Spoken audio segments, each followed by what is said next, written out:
But I want to start on by touching. I know we'll get on to the Arsenal-Chelsea game, which is later this evening. But I want to start with last night's game. Speak on City. Do you watch the game last night? Yeah, you did watch the game last night. Obviously, you are in the other half of this semi-final tie. But Manchester City, talking about the league is one thing because you have a 6-point lead and you're comfortable on top.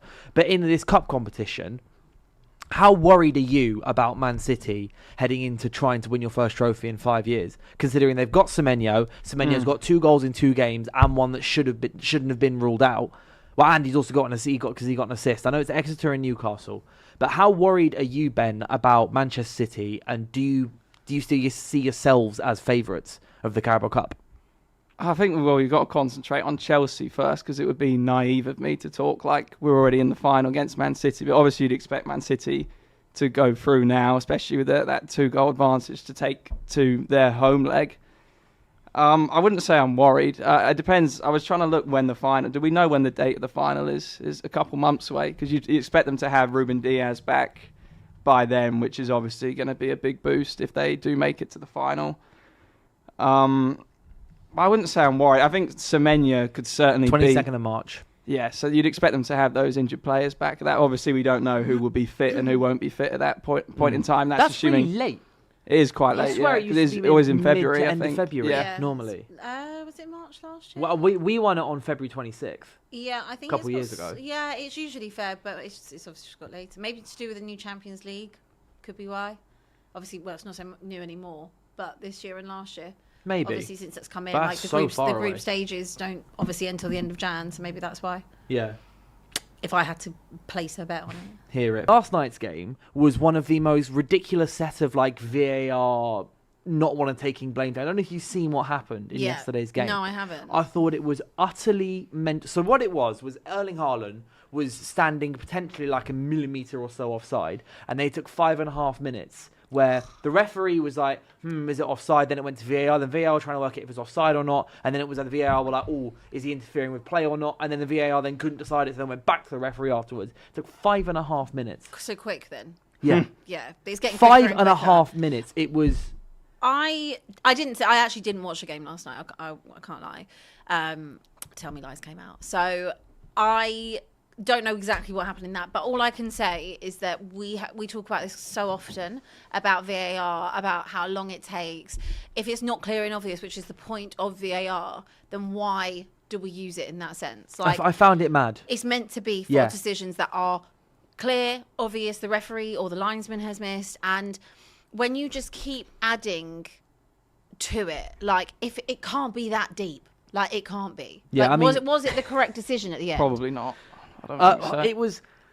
It's hard to even say if it was. This is what I mean. So the ref gave it as a goal, and I'm like, if you're taking 5.5 minutes to make a decision, it's not clear and obvious. And if it's not clear and obvious, just give I think there should be some sort of just give the advantage. Just give the advantage to the attacking team. I know. I do agree with that. I think that we've gone so far away also from what VAR is meant to be. Over the years, I remember when it first came in, and I was very much like, I'm here for VAR. They trialled it obviously in the Champions League first. I'm not even just saying it because Spurs were very beneficiary of it when it first came in, but I think that there is things that something will happen and the rule will change, or if it's not clear and obvious and it takes so long, and I hate the fact that you can't celebrate a goal anymore. You've got to look over at the ref, or you've got to look over to see if they're checking it. Football and sport in general, I always feel balances itself out over the course of a season. Things go for you, things don't go for you, but you will get decisions here and there that will, when it might not be right, etc. And I feel like it's just taken the spontaneity out of football, out of the game we love. How annoying is it that you can't celebrate without looking like an idiot in case it gets ruled out? Yeah. Or you've got to, I just don't like it. I think the game was better personally without VAR. Yeah, I enjoyed I know we got knocked out of it, but I enjoyed the FA Cup third round. Yeah.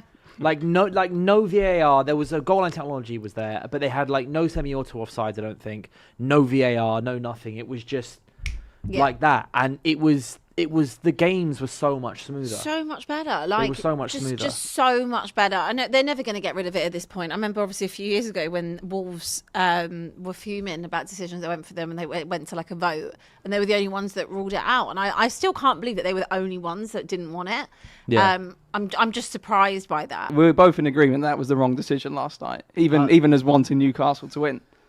because I wanted Newcastle to win, and I still think letter of the law, technically it's correct, but it was. Because what was it? Was it ruled out for offside? Yeah, offside. Because he was he was offside, interfering with play. Was he interfering though? It was it's subjective, really. He was sandwiched between the Newcastle goalkeeper. It was Erling Haaland. And He was sandwiched between Chiao and whoever was in Newcastle, Nick Pope.